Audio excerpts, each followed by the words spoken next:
La historia de Mesoamérica y de la población de México, humana de México, tiene una historia de 35.000 años, ¿no? Es decir, cuando pensamos en la historia de México normalmente pensamos en periodos, ¿no? Como la colonia, la época prehispánica y la época prehistórica, ¿no? Que es antes de la escritura. Pero normalmente cuando pensamos en la época prehispánica solemos tener la idea de los últimos 2 o 3 siglos que corresponden al poderío de los aztecas, ¿no? Que es más o menos también la cronología en donde se instauran los cocas en la región de Mesoamérica, ¿no? Los cocas, para hablar de los cocas, son un pueblo chichimeca.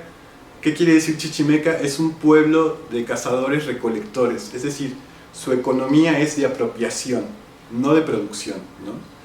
Ellos recolectan comida o recolectan granos y cazan lo que es posible. Llegan a Mesoamérica, donde la mayoría de la población ya vive en espacios urbanos o en núcleos poblacionales y tienen una economía de producción, es decir, ellos ya producen sus alimentos, tienen una agricultura, ¿no? En algunos casos una ganadería incipiente en la producción de aves de corral, por ejemplo, ¿no? Incluso algunos mamíferos como cánidos, ¿no? Como perros que también eran parte de la dieta.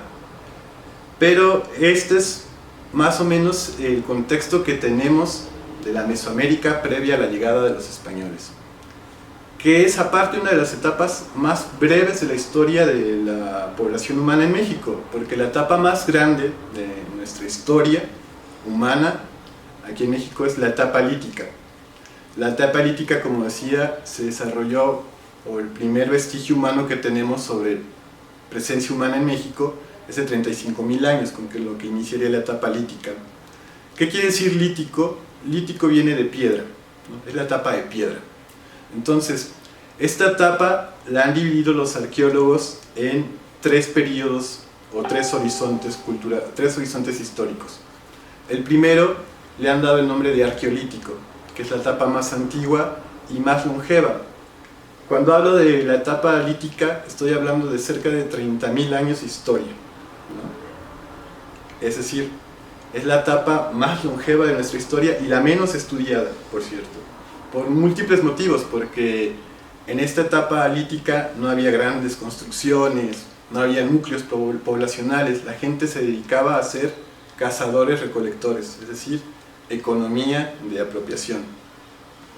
En este sentido, la primera etapa de la etapa lítica, los arqueólogos la han denominado arqueolítico, ¿no? Y correspondería básicamente del año 35.000 al año 9.000 antes del presente, es decir, antes de nuestros días, ¿no? La segunda etapa de la etapa lítica, o segundo horizonte de la etapa lítica, es el seniolítico, que correspondería del año 7.000 al año 3.000 antes del presente, ¿no? En esta etapa es donde hay una mayor proliferación de armas de cacería, ¿no? Si en la etapa del arqueolítico los humanos eran más recolectores que cazadores, en el seniolítico, con una mayor profusión en puntas de flecha, puntas de lanza, el hombre se convierte más en cazador que en recolector. Es la etapa donde los humanos cazan mamuts, por ejemplo, ¿no? Es la etapa de la megafauna que hay en América. Son cazadores de mamuts, de caballos, de camélidos, ¿no? Sin embargo, hacia el final del seniolítico se produce un cambio climático, que es lo que muchos estudiosos proponen que ha sido la causa de la extinción de la megafauna, ¿no? Este cambio climático, aunado a las mejoras en las capacidades cazadoras de los humanos, es lo que son las hipótesis que se tienen para decir que la megafauna se extinguió, ¿no? Es decir, el fin de los grandes animales. Al final de esta etapa del seniolítico viene una etapa que se conoce en México como protoneolítico, que sería la última etapa de la etapa lítica. El protoneolítico es cuando los pueblos empiezan a dominar a las plantas. Es decir, surge la domesticación del maíz, de la calabaza, del chile, del frijol, ¿no? Y se empiezan a sembrar, y se empieza a ver esta manipulación humana de las semillas, porque el maíz, recordemos, nace de una planta que es el teocintle, que es una vaina, que es como un chícharo, que tiene sus granos, pero no es la mazorca que hoy conocemos. Para llegar a la mazorca que hoy conocemos, hubo muchos años, muchos siglos de hibridación entre semillas para desarrollar el maíz que hoy conocemos, ¿no? Y que la primera zona donde se domestica parece ser, por estudios que se han hecho, es en los valles de Tehuacán en Puebla, ¿no? Y los grupos humanos que estarían relacionados con esta domesticación serían, al parecer, por los datos grotocronológicos, los pueblos mixtecos, ¿no? Que incluso cuando uno investiga las lenguas mixtecas, son los pueblos que tienen más sinónimos para denominar la actividad de agricultura, la actividad de siembra, ¿no? Son los pueblos que tienen más palabras para definir sus actividades agrícolas. Esto refiere a que tienen una historia más larga como agricultores, ¿no? Coincide un poco. Bueno, terminando esta etapa lítica, comienza el proceso de formación y desarrollo de Mesoamérica, en realidad, ¿no? Comienza la etapa del posclásico. Es la etapa donde surgen, por ejemplo, los olmecas, ¿no? Surgen en la región del Sotavento, entre Veracruz y Tabasco, pero también hay desarrollos olmeca en la zona de Oaxaca, de los valles centrales de Oaxaca. Los olmecas se han considerado para muchos arqueólogos y antropólogos como la cultura madre, ¿no? La cultura que dio los rasgos característicos que los demás pueblos de Mesoamérica seguirían a lo largo de su desarrollo histórico, ¿no? Las ciudades más importantes del preclásico pues son La Venta, Tres Zapotes y Mogote en Tabasco y Veracruz. Es decir, surge la urbanización. En el posclásico ya no hay solamente bandas de cazadores recolectores, sino ya también hay ciudades que se organizan y que viven del trabajo de comunidades agrícolas, ¿no? Por ejemplo, en Tres Zapotes la gente sembraba, pero vivía más del trabajo de otras comunidades agrícolas que llevaban su producción a Tres Zapotes, ¿no? O a La Venta, por ejemplo. Entonces ya surge el desarrollo urbano en Mesoamérica. Por eso se le llama el posclásico, ¿no? Porque la idea de clásico hace alusión a una etapa de esplendor de una cultura, ¿no? Pero previo a este esplendor debe haber una etapa previa, ¿no? Que sería un preclásico, una etapa de formación, y evidentemente todo florecimiento cultural en algún momento tiene un declive, y ese declive sería el posclásico. Y iremos desmenuzándolo por partes. Seguimos en el preclásico. Decía que el desarrollo de los olmecas tuvo mucha importancia para Mesoamérica. Incluso aquí en el occidente de México llega esta influencia olmeca en Chupícuaro. Perdón, es en el Opeño. El Opeño es una zona urbana que se desarrolla en Guanajuato, cerca de la región Bajío, en esta región Bajío, y ahí se han encontrado rasgos culturales olmecas, como figuras humanas o cerámica antropomorfa con los ojos en cruz, con la cruz de San Andrés, ¿no? Este símbolo de la cruz de San Andrés en los ojos es un rasgo cultural olmeca que aparece en Chupícuaro, ¿no? Es decir, desde Tabasco hasta Guanajuato, pues sí hay una gran distancia que se recorría por rutas comerciales. Y aquí es donde se explica el desarrollo de las ciudades en Mesoamérica. Las ciudades en Mesoamérica tuvieron la función de ser centros comerciales, ¿no? Es decir, puntos de aprovisionamiento y de intercambio que se iban estableciendo de un sitio a otro, estableciéndose como lo que conocimos durante la época colonial como el Camino de la Plata, que tenía distintas ciudades hasta llegar a Zacatecas. Muy similar ocurría en Mesoamérica desde la época del preclásico. Bueno, La cultura olmeca, como decía, para muchos es considerada la cultura madre. ¿Por qué? Porque en el clásico, donde ya tenemos el desarrollo de Teotihuacán, ¿no?, que es una gran ciudad, que es una ciudad que en su momento de esplendor llegó a tener hasta 150,000 habitantes, es decir, llegó a tener más habitantes en su época que lo que pudo haber tenido París o Londres, ¿no?, en su momento. Y esa es la etapa del clásico, y es la etapa de los teotihuacanos, ¿no? Los teotihuacanos, por lo que se sabe, son un pueblo náhuatl, ¿no? Es un pueblo que llega del norte, hace un poco intercambio cultural ahí con los olmecas, desarrollan su propia cultura, basado mucho en parte al estilo olmeca, pero con desarrollos que ellos traían también del norte, ¿no?, como el culto a Quetzalcóatl, los ompantlis, el chacmol, por ejemplo, ¿no? El chacmol es una figura escultórica de un hombre que está mostrando su plexo solar al cielo de forma recostada, ¿no?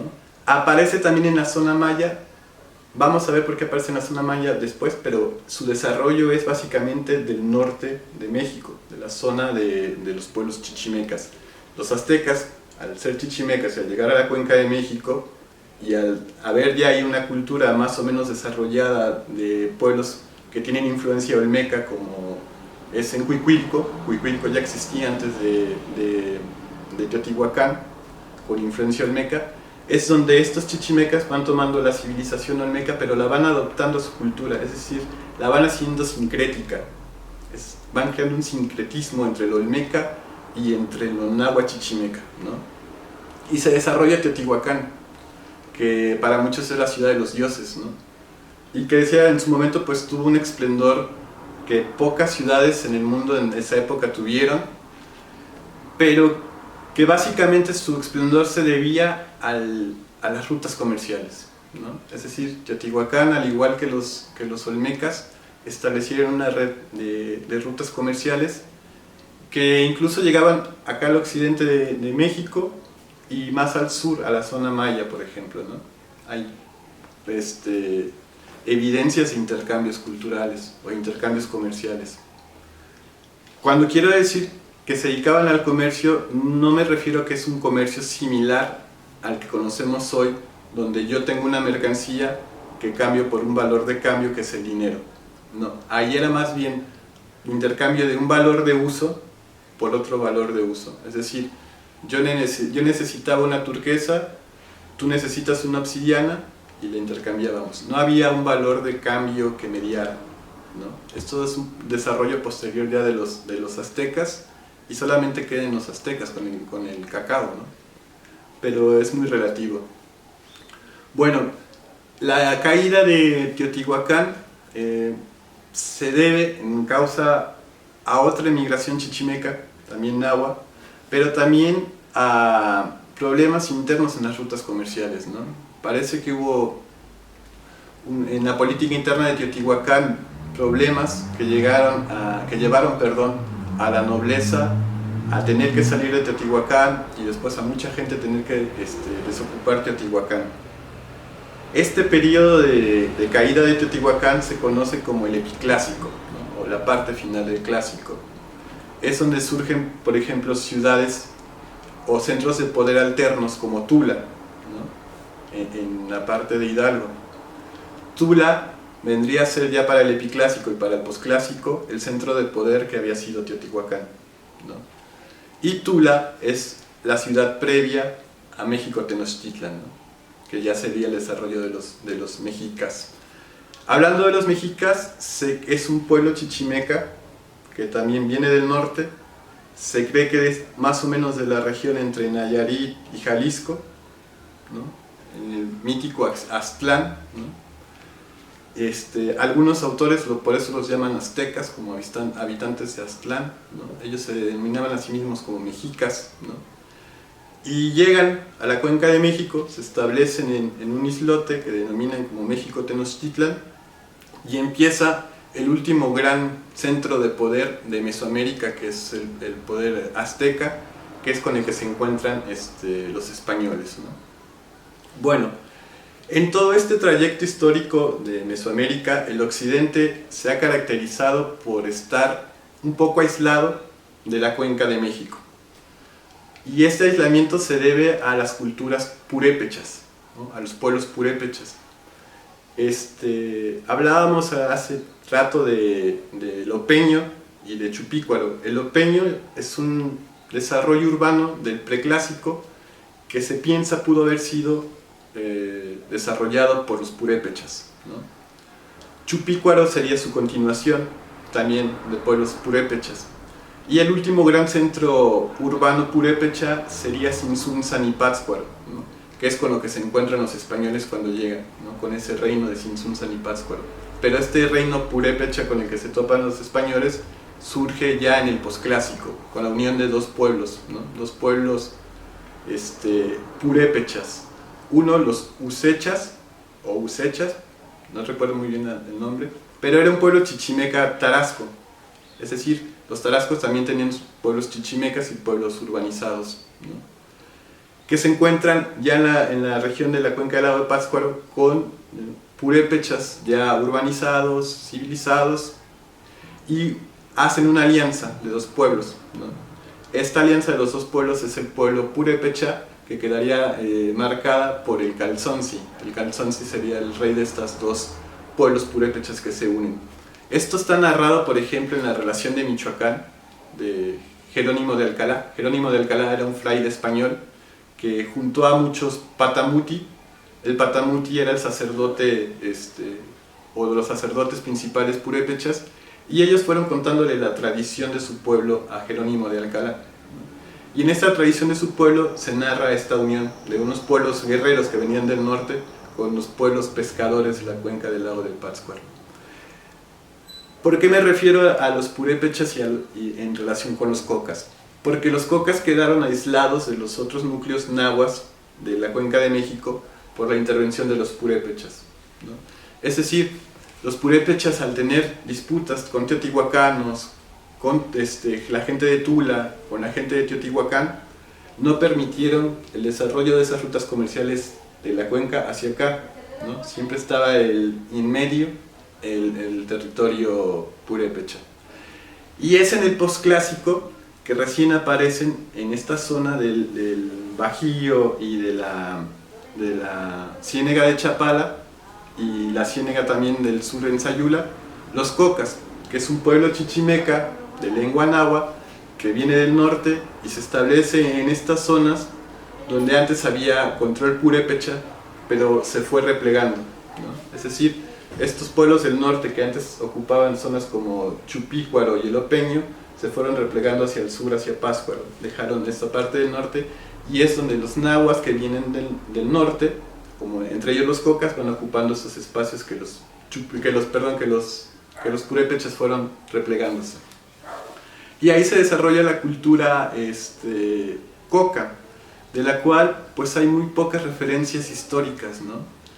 En realidad, mucha de la cerámica o de las figuras que hoy conocemos en la región tienen que ver más con los desarrollos anteriores del preclásico y del clásico, es decir, de Chupícuaro y del Opeño, que de la presencia de los cocas, ¿no? Por ejemplo, en Chupícuaro es la primera zona de Mesoamérica donde se construyen tumbas, exprofeso para sus muertos, ¿no? Son las famosas tumbas de Tiro. Estas tumbas de Tiro y muchas de las tradiciones culturales de esta zona del occidente tienen su parte espejo en la zona de Sudamérica, es decir, en la zona, por ejemplo, de Colombia, entre Colombia y Ecuador, ¿no? Entre Colombia y Ecuador también hay un desarrollo de tumbas de Tiro, ¿no? La cerámica que se utiliza, o la primera cerámica del occidente de México, que aparece, por ejemplo, en Puerto Marqués Guerrero, tiene mucha similitud con la cerámica que se desarrolla en el año 4800 en Puerto Hormiga, Ecuador, ¿no? ¿Qué nos dice esto? Que los indígenas de la época fueron capaces de navegar por el Pacífico y establecer rutas marítimas desde Sudamérica, aprovechando las corrientes marítimas para llegar a esta zona del occidente, ¿no? Y es curioso porque la lengua purépecha es una lengua que en Mesoamérica no tiene comparación o similitud con otras lenguas. O sea, no tiene una lengua de referencia, una lengua hermana en Mesoamérica. La lengua más cercana a la lengua purépecha es el inca.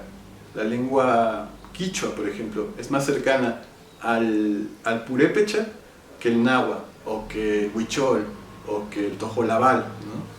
Es decir, esta zona que se aisló del occidente, se aisló de Mesoamérica, pero no se aisló de Sudamérica, ¿no? Y se ve en las construcciones. Por ejemplo, Teuchitlán, los huachimontones, la tradición, la cultura de los huachimontones, son basamentos piramidales, pero no son basamentos piramidales como lo son en la forma de la Cuenca de México, sino son basamentos piramidales en formas circulares, concéntricos, ¿no? Uno sobre otro.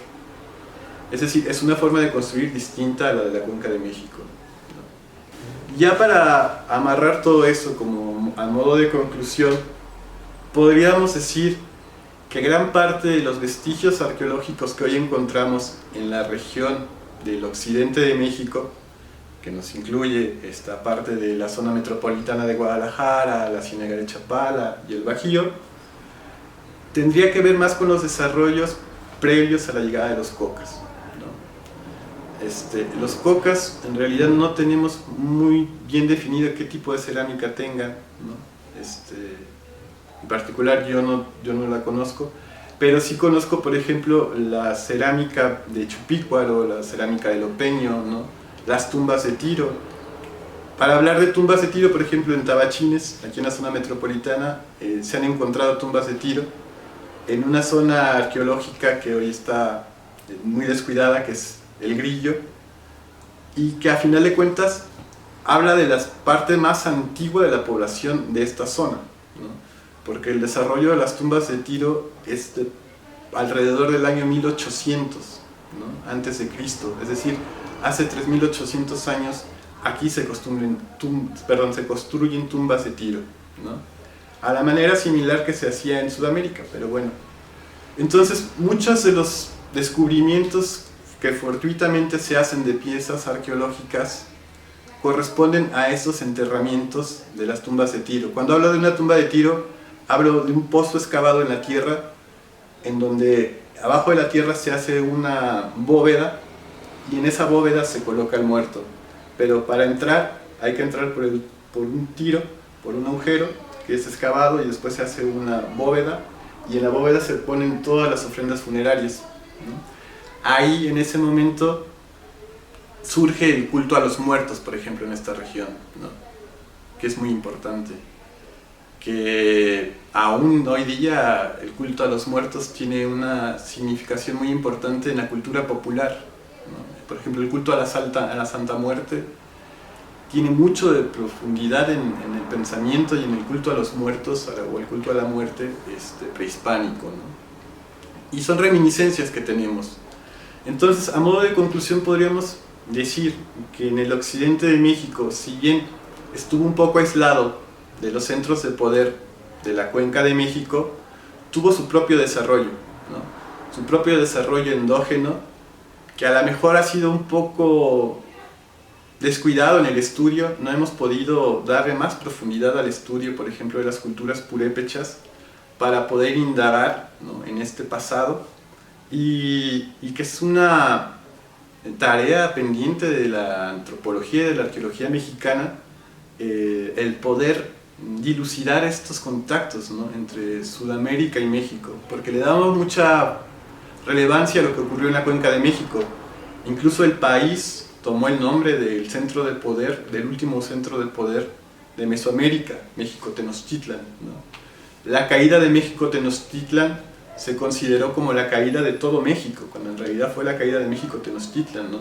Los mayas, por ejemplo, zonas mayas 200 años más en ser conquistadas. El Nayar tardó otros 200 años más en ser conquistado, ¿no? Entonces, esta centralidad de pensamiento, de que pensar siempre que lo que ocurre en la Cuenca de México es lo que se refleja en todo el país, es una idea difusionista bastante errada, ¿no? y la antropología y la arqueología no lo han demostrado, ¿no? Por ejemplo, están las ciudades de Lopeño, Chupícuaro, Teuchitlán, ¿no? Las montones de zonas arqueológicas aquí en la zona metropolitana que no han podido ser bien excavadas, pero que en realidad aportarían mucha luz, ¿no? sobre el desarrollo cultural, ¿no? del occidente de México, en el cual no es que los cocas no hayan tenido un papel relevante, pero el papel de los cocas ya fue prácticamente hacia el final del periodo mesoamericano, del periodo prehispánico, ¿no? Es decir, los cocas eran un pueblo migrante, que incluso hay muy pocas referencias de ellos. Hoy día solamente queda un pueblo coca, ¿no? que son los cocas de Mezcala, en Poncitlán, que no hablan la lengua. El INAH no los reconoce por eso como un pueblo indígena, porque no tienen la lengua náhuatl, pero ellos a sí mismos se identifican como indígenas, aunque no tienen su lengua nativa, ¿no? Es un conflicto. Sin embargo, ellos aseguran tener fiestas que vienen desde la temporalidad de los cocas, ¿no? Sus fiestas fueron adaptadas, las fiestas cocas fueron adaptadas al calendario católico, y ellos aún siguen reivindicando la identidad y el orgullo de ser cocas, aunque no tengan la lengua, ¿no? Este es un proceso que se vivió en toda Mesoamérica, y no solamente durante la conquista, sino previo a la conquista.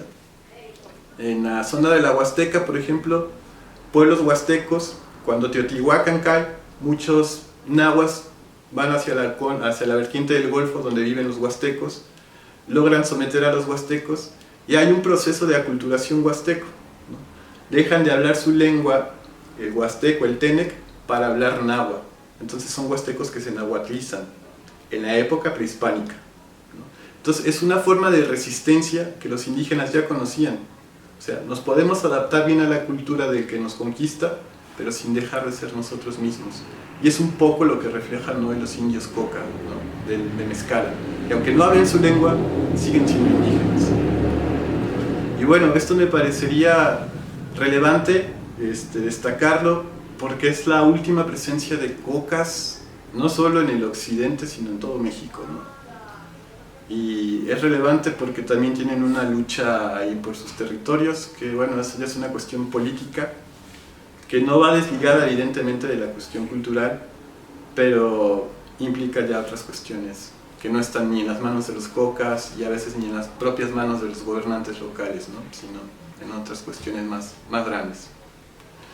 Y bueno, para concluir, diríamos que la historia de México es una historia que se remonta hasta la edad del hielo, si se le quiere ver así, hasta la época de la última glaciación, ¿no? Y continúa hasta nuestros días. Es decir, son cerca de 35.000 años de historia humana en estas tierras. Para concluir, la importancia del pasado en el tiempo ahora, como nos decía Walter Benjamin, tiene que ver con la recuperación de nuestro pasado para comprender quiénes somos hoy en el presente y proyectarnos en el futuro. Es decir, como decía Benjamin, solamente la humanidad redimida puede hacerse cargo de todo su pasado, no solamente de unas partes, como hace la historiografía tradicional, que solamente toma una parte y otra parte y la va uniendo, ¿no? No, decía Benjamin, el tiempo ahora necesita indispensablemente de todo su pasado, ¿no? Y solamente la humanidad redimida puede ser capaz de hacer saltar en el presente ese pasado completo. Es decir, cuando comprendamos bien nuestro pasado, tendremos más elementos para comprendernos hoy en el presente, ¿no? Quiénes somos, por qué estamos aquí, por qué vivimos en una sociedad como la nuestra, por qué la inequidad, por qué el racismo, por qué la desigualdad social, ¿no? Es decir, cuando seamos realmente conscientes de todo nuestro pasado, podremos ser conscientes de nuestro presente y redimirnos como humanidad.